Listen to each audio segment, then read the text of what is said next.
Who's ready to break some chains? After the surprising popularity of my last tone tutorial for Rat, somebody had mentioned Dokken. And I was like, that's a great idea. But at the same time, I kind of wanted to play it safe. So I chose Breaking the Chains. I don't know if I'd ever try to go with finding like a tone for like Mr. Scary. That's probably way out of my league. So I figured I'd keep it simple. And I did. So I think I hit it. You tell me what you think at the end. Let's get right into it. We got our sterile chain or sterile tone going on over here. Let's go over to chain. We're going to stick with chain 2 for now, but we're going to play on chain 3 a little later because I'm kind of up in the air about which one I like for now. So we got our chain set low, so let's go across our panel right here. We're going to go to crunch, and we're going to turn the variation on. Get some volume going on there, and let's turn our gain up to about 73. And give some volume around 65. There we go. Now we're getting somewhere. Let's turn that bass up to about 59. Dial the mids back to about 41. And let's get that treble up just a hair, about 56. We got the vintage cabin resonance going on, and let's bump that presence up to about 66. I'm not using any solo or contour, but let's go down to our boost and knock that out. See how we're sounding right now. Weak and thin. Let's turn that boost on and let's go straight down to the tube screamer. But let's dial that back just a little bit to about 26. And then we're going to dial that tone back to about 26 as well. Otherwise, we're going to have a little too much edge on there. And we're going to bump up that bottom to about 27 and get our effects level up to about 50. 49, 50 will work. Don't worry about these right here. We're not using them. We got no mod going on, but we do have a graphic equalizer that we're going to dial in real quick here. Nothing's so hard to find sometimes. And let's bump our level up to 6 decibels real quick. Then work our way across. Let's go -8 on the 31. -5 on the 62. -3. -1 on the 250. Let's leave the 500 right at 0. On the 1 kilohertz, let's -1. On the 2 kilohertz, -2. On 4 kilohertz, -2. -4 on the 8. And lastly, -7 on the 16 kilohertz. And let's see what we're sounding like now.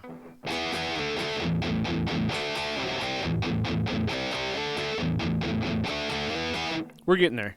We need to beef it up a little bit when we get to the parametric EQ, but we're getting there. Let's add some analog delay to it, and let's bump this up to 4. Let's use this way, 476, and then the feedback. We'll just dial that feedback down to about 29. We're gonna leave the high cut right there, and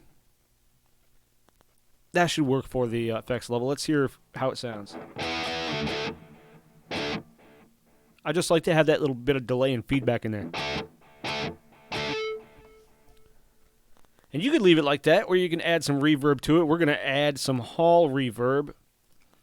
And we're going to bump this up to 4.3 on the reverb time. And right up to 96 on the delay. We're going to dial low cut back a little bit to 80. It just sounds a little bit better. And bump up the high cut about 6.3, and we're going to just dime out the density. And we can leave the effects level right there and see how we're sounding.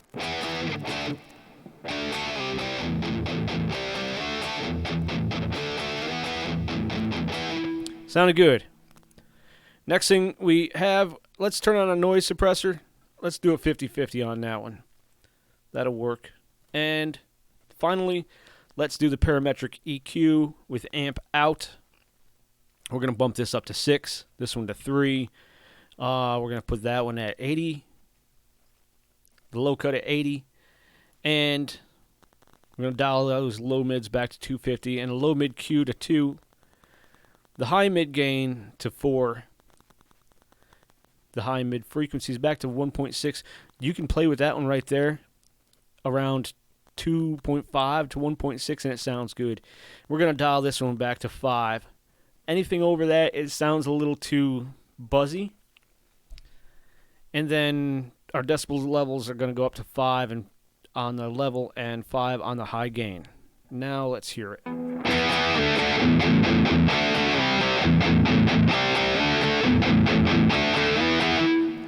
Like I said, if you go above here,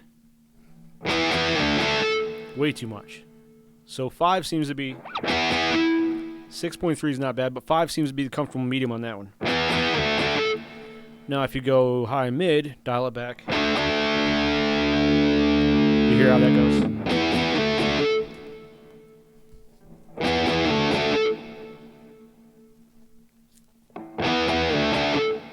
Yeah, I like that.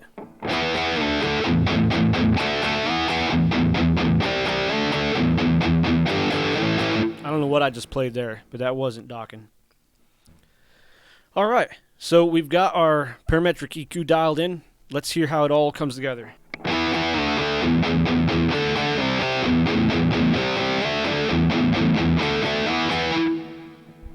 And if you want to do that funky little thing, you switch to the neck pickup.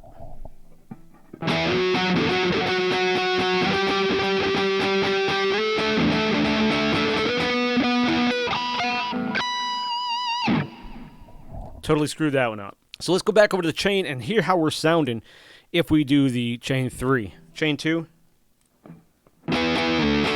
Chain 3.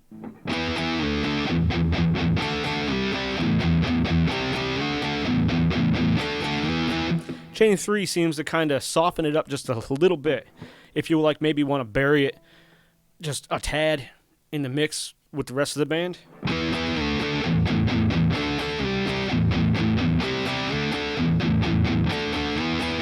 Or, let's say you set one channel on your amp to chain 2 and one channel to chain 3. So when you're playing the intro, you know, it's all nice and sharp. But when the singer starts singing,